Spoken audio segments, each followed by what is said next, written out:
से एक संशय था कि आदमी के साथ जो मारपीट हुई थी और मारपीट के बाद ये था कि वो जिंदा है, वेंटिलेटर पे है। लेकिन बड़े दुख के साथ कहना पड़ रहा है कि एक क्रूर पुलिस अधिकारी कर्मचारियों की वजह से वो व्यक्ति आज हमारे बीच में नहीं रहा है।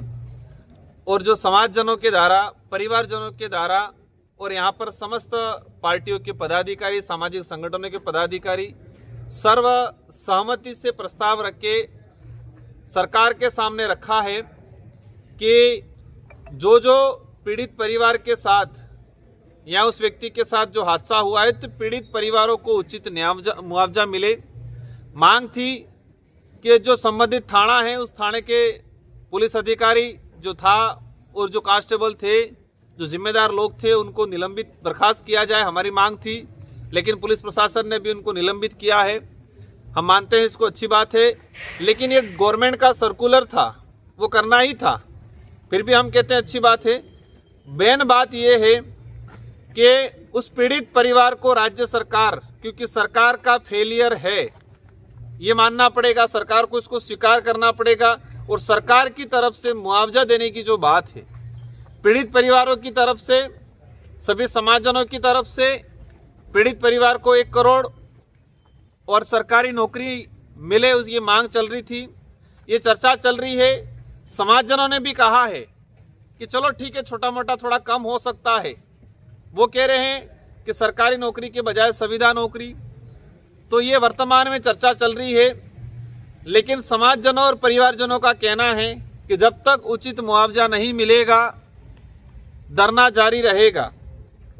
अभी चर्चा का दौर है और हम भी सरकार से यही उम्मीद करेंगे, क्योंकि वर्तमान में यहाँ मंत्री जी, टीएडी मंत्री जी आके बैठे हैं, उनके अन्य जनप्रतिनिधि भी आके बैठे हैं।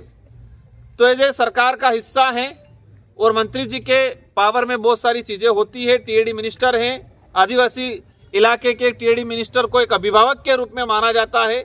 तो ये अभिभावक है, उनकी जिम्मेदारी है कि मंशा से और आगे बढ़ चढ़ के पीड़ित परिवारों को आर्थिक मुआवजा और राजकीय अवकाश, सरकारी नौकरी देने का प्रावधान करें। हम उम्मीद है कि चर्चा सार्थक होगी। और जब तक यह सार्थक चर्चा नहीं होगी और जब तक हमें आश्वासन लिखित या मंत्री जी की तरफ से मौखिक आश्वासन नहीं मिलेगा, तब तक ये वर्तमान में धरना जारी रहेगा। इन्हीं शब्दों के साथ सभी साथियों को धन्यवाद। कहाँ तक समझौता वार्ता, कहाँ तक पहुंची, रकम कहाँ तक पहुंच पाई सरकार की ओर से? आज जो मुआवजे की बात चल रही है उसके पीछे उद्देश्य ये है कि परिवार को आर्थिक संबल मिले। 18-19 साल का बच्चा था, युवा लड़का था। हम एक छोटे से पेड़ को अंकुरित करके बड़ा करते हैं, छायादार बनता है। अगर उस पेड़ को भी कोई गिरा दे तो हमें तकलीफ होती है, क्योंकि उस पेड़ को बड़ा करने में उस परिवारजन या जिसने पेड़ लगाया था उसने मेहनत किया था। अब बच्चा पैदा होके 18 साल तक, 19 साल तक बच्चा पढ़ रहा था, उसका आने वाले 60-70 साल तक अपना जीवन था। तो हमारा यह है कि आप उसको नजरअंदाज नहीं करें। तो वर्तमान में जो बच्चा था और पीड़ित परिवारों को जो उचित न्याय जो है, तो सरकार का कहना है कि सरकारी कुछ योजना है, उसमें कुछ जो रूटीन में जो स्कीम के तहत जो बजट मिलता है वो देंगे। इससे आगे की चर्चा भी चल रही है, फाइनल डिसीजन नहीं हुआ है।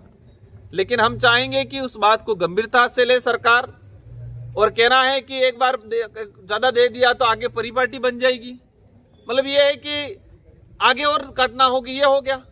तो मुआवजा मांगने का पहला उद्देश्य है कि परिवार को संबल मिले, और दूसरा उद्देश्य, बड़ा उद्देश्य ये है कि ऐसा दंड हो ताकि दोबारा पुनरावृत्ति इस प्रकार की नहीं हो।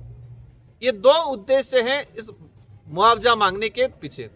आज की वार्ता समाप्त हो गई है, अभी और चलती रहेगी? किस तरह की चर्चा वार्तालाप जारी है और जब तक कहे कि जो जिस तरीके से मुआवजे की बात चल रही है, अगर उस पर सार्थक चर्चा नहीं होगी तो धरना जारी रहेगा।